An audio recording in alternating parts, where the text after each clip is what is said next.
Hey guys, so this video we're going to play around with weighted bevels, and I've seen a couple guys trying to use these to create props. And it's giving them a little bit of trouble, and the reason for that, especially if you're going to be using it with subdivision, is that it doesn't replace any of your regular subdivision workflow per se. You'll see what I'm talking about as we get through this, but let me go ahead and just start up a couple different things here, and so we have something to work on at least. So we'll get this going.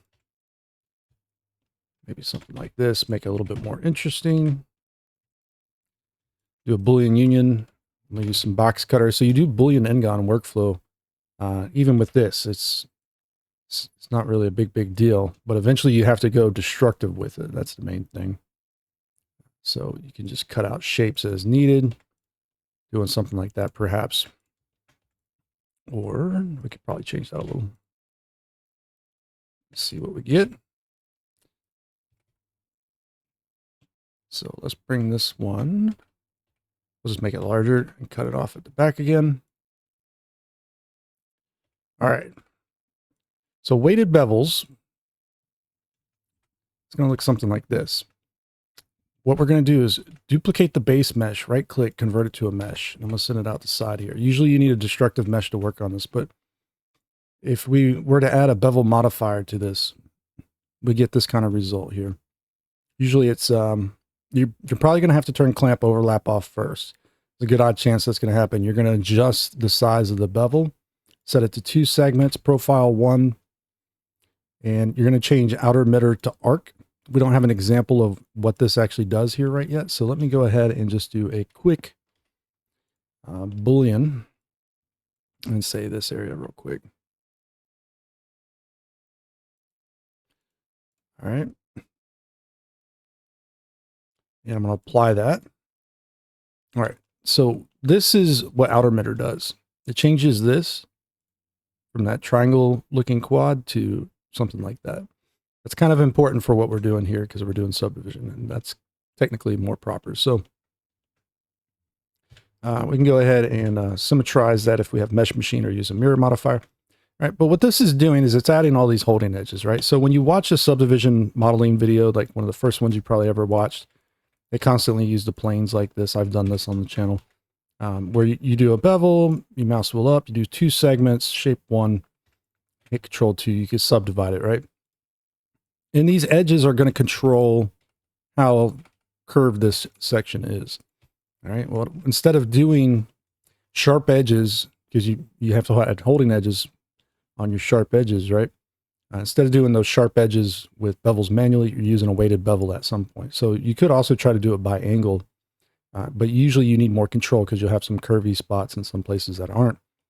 And so we'll have to use weights. Right now, this has no weights on it. So if we were to switch over to weight, it just turns back to what it was. Go into edit mode, press in, bring out the side panel here. You start selecting some edges. Control click through here maybe. You can add a mean bevel weight to 1. All right, and that'll bring them back. Now, if you have hard ops, this is a lot easier. So hard ops is going to allow you to just hit Q, and when you click sharpen, it's going to do sharp edges and bevel weights on all those sharp edges, right?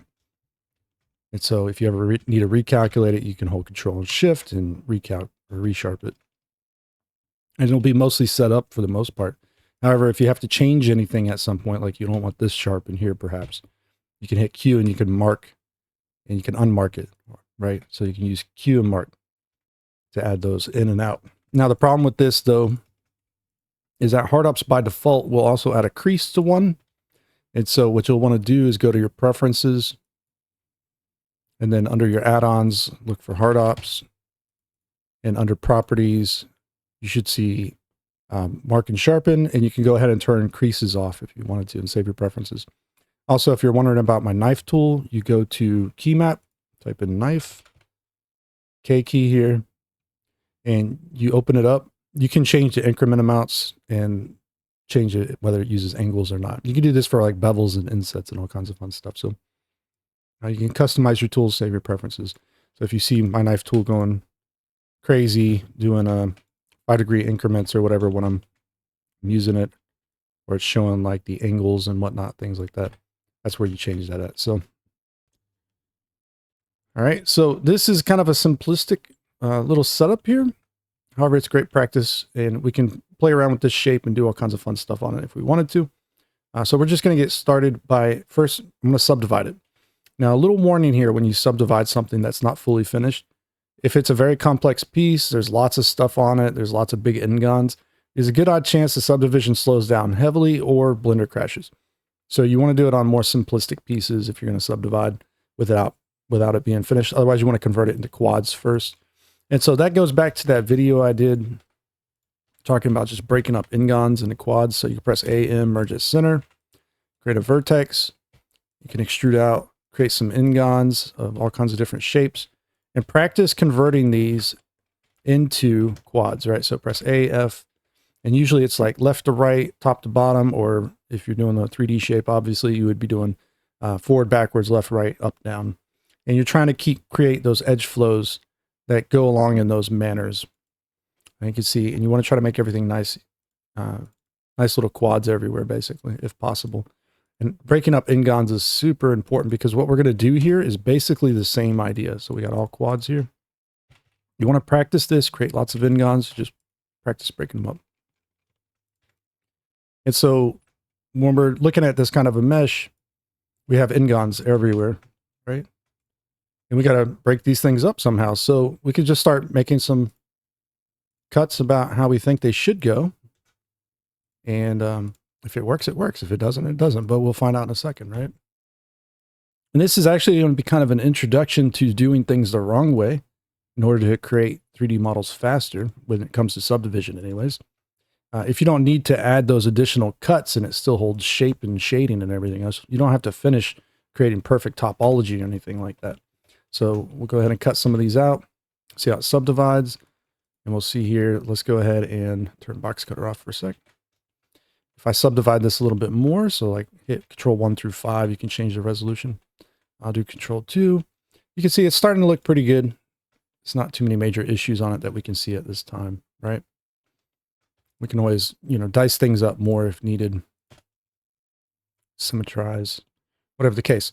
Also, sometimes things still get dragged around quite a bit. In our case here, it's not doing too bad, but there is a possibility that you have to add additional holding edges that add a little bit more geo so things don't get stretched around in the wrong manners. As you'll see here that this is all starting to stretch to the right.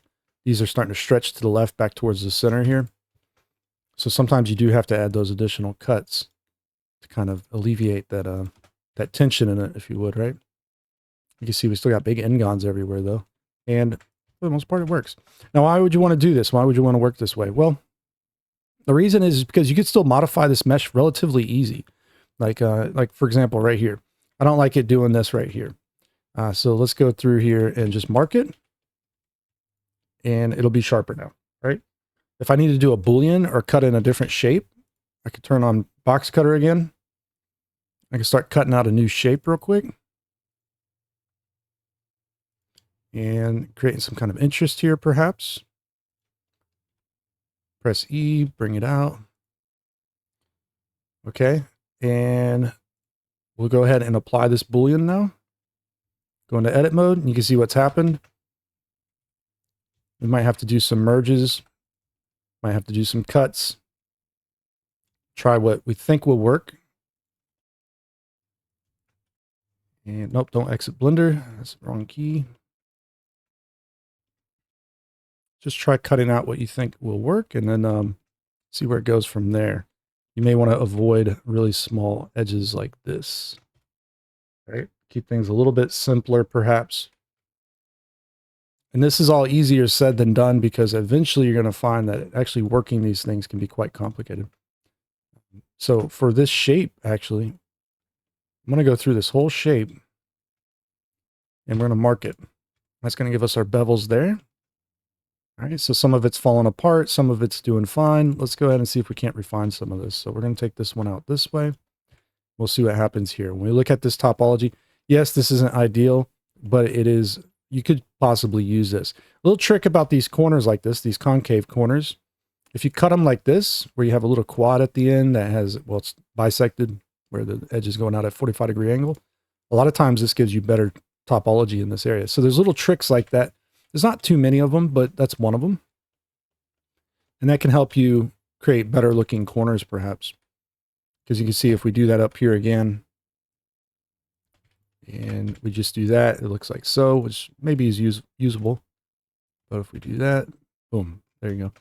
That's actually pretty close to proper topo. So matter of fact, you could run around and do all of your edges if you wanted to and start finishing everything out. And it would be pretty close to a proper subdivision model. Like you may not have many issues with it. You can see here, we can do this one like that as well. And not ideal here in this center part perhaps, but usually these kinds of things you would want to have closer in this area like that. And so you would have to run out either additional edges or maybe try extending it again, who knows, but additional edges would probably work well. So you don't get away from subdivision modeling. You're still doing sub D. It just feels a lot faster, and it's much easier to manage, I think. Ultimately, once you understand subdivision, if you're doing this and you don't have a good understanding of subdivision, it's going to be a lot more challenging, I think, actually. You have to practice those topology fundamentals first, and then you'll start to see how this all works out. Because you can look at this isoline display here on the surface, and you say like, yeah, I can see where these things are trying to stretch and skew, and I understand why they're doing that, which is probably the most important part, understanding why the topology behaves the way the topology behaves. So using weighted bevels with subdivision when you don't have a good firm understanding of it, don't do it. Practice your sub D, guys. All right. So you can see we can go through here. We can start working this one out as well.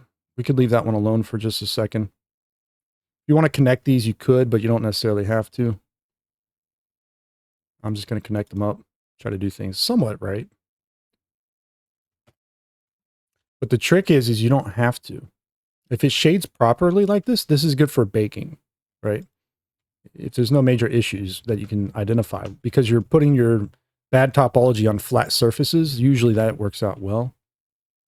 And it's not such a big deal. You can also control your curvatures by unmarking edges, right? So if you want to just unmark and make things a little bit more rounded, that's a possibility. You're just controlling it now with those edges like you would when you're working with subdivision traditionally, right? So you can start to round things out as needed, which is quite good.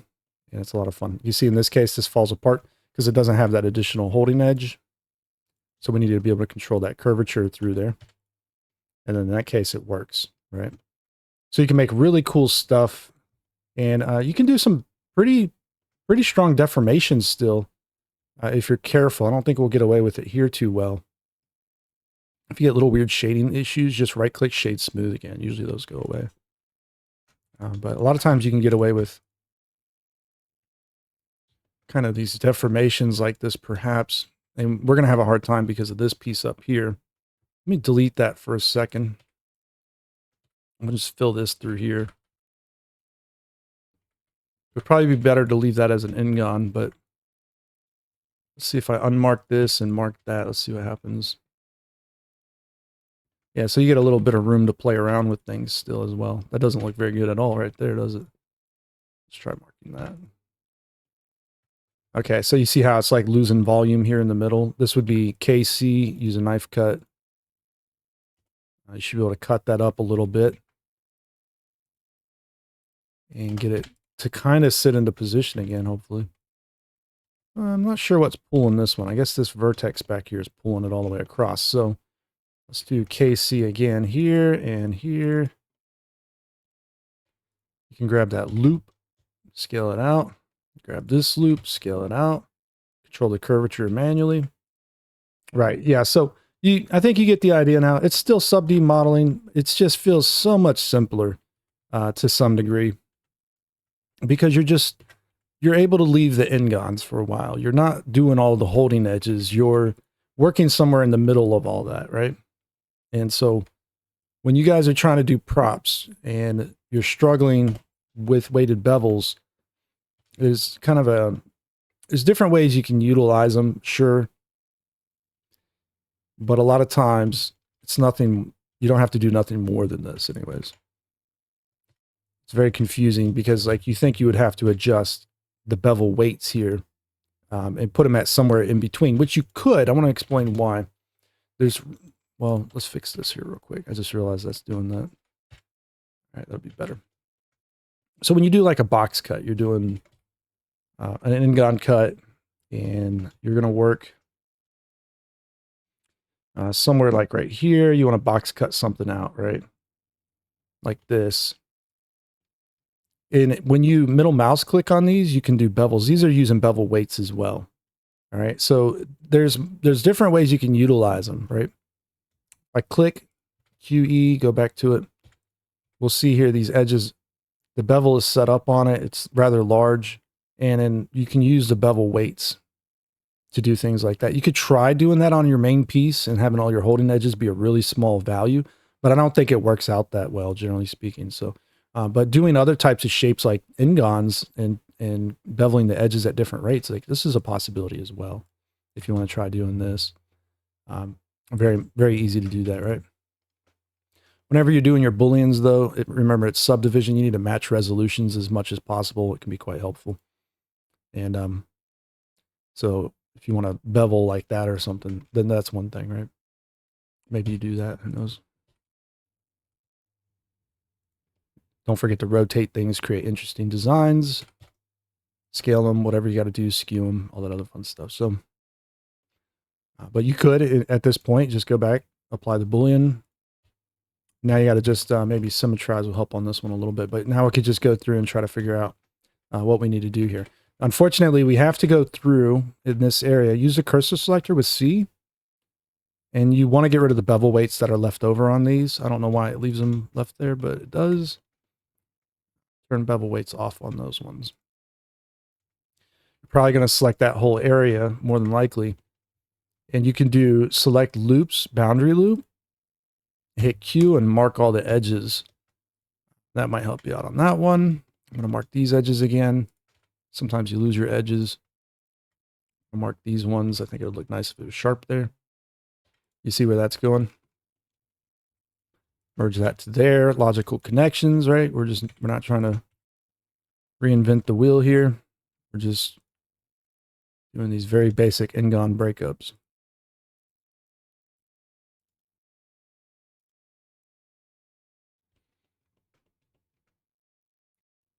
This one I'm going to run to, you know what? We'll leave it alone for a second. We'll just run this one up here, I think.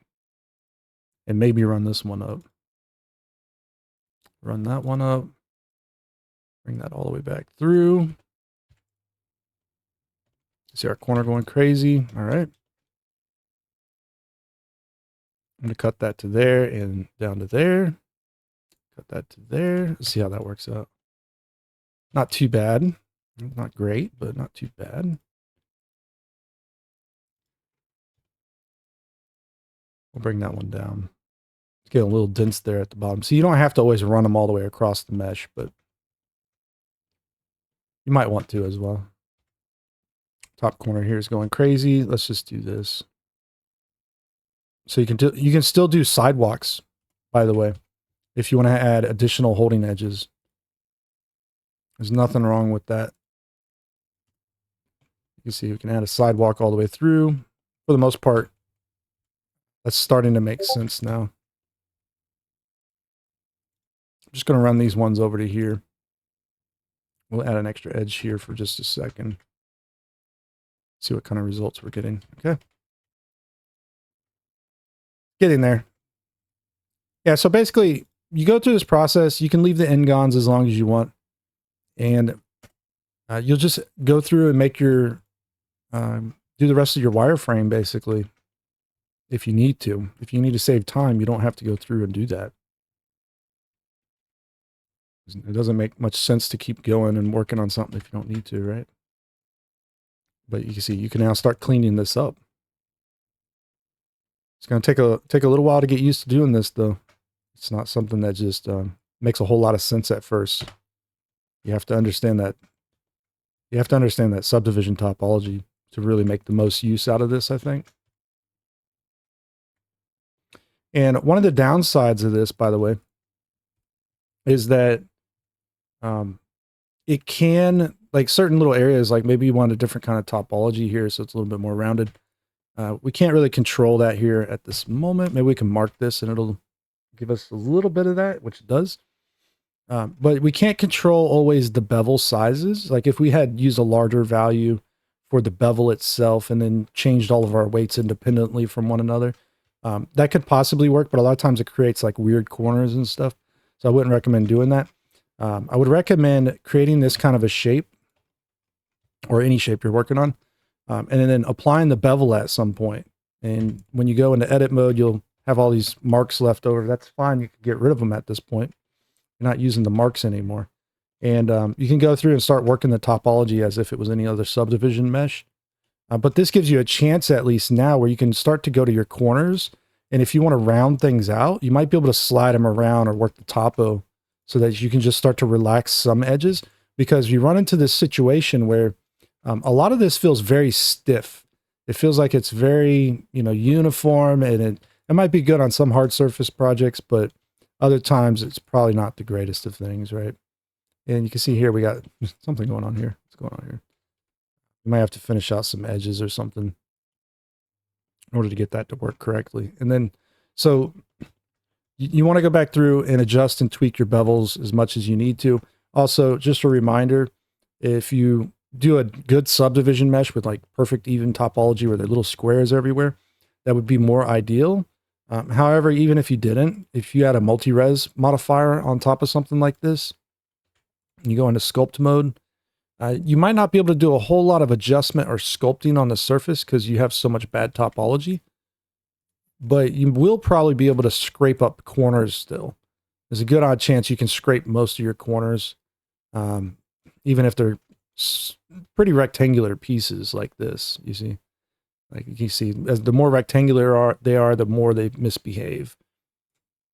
So, but you can still maybe get some detail into that. So when you want to bake this thing out later on, you don't have to necessarily go out and do a remesh or anything crazy like that. You can just maybe tag these corners a little bit. And when you're making metal objects anyways, a lot of times this scraper works really well for just like dings, dents, and scratches and stuff. Well, maybe not scratches, but dings and dents. Scratches, you might use creasing or draw sharp, but you can see it does suffer from those rectangular shapes quite heavily, right? So that's not going to work out usually as well. Might get some cracks in there, but it's a little tricky sometimes, right? You can see how the mesh wants to behave in that manner. So scrape that one down a little bit more, but yeah, those little details like that are a huge part of creating good AAA game art. Usually it's done in ZBrush, not in Blender, but if you can make use of this same kind of idea in Blender, you might as well. It's going to take your models from just being kind of normal, like everything else you see posted online, and turning them into something a little bit more better, I would say, right? A little bit more portfolio appropriate. That little extra detail goes a long, long way. And they're minor things too. They're very quick to do sometimes. So, especially if you're doing like stylized stuff, right? You're doing like a lot of bricks and wall textures or something like that. Trim sheets, those kind of things. All right, yeah. So that's the process there, using weighted bevels, guys. And so put it to work, have some fun with it, and then I'll see you in the next one. All right, take care.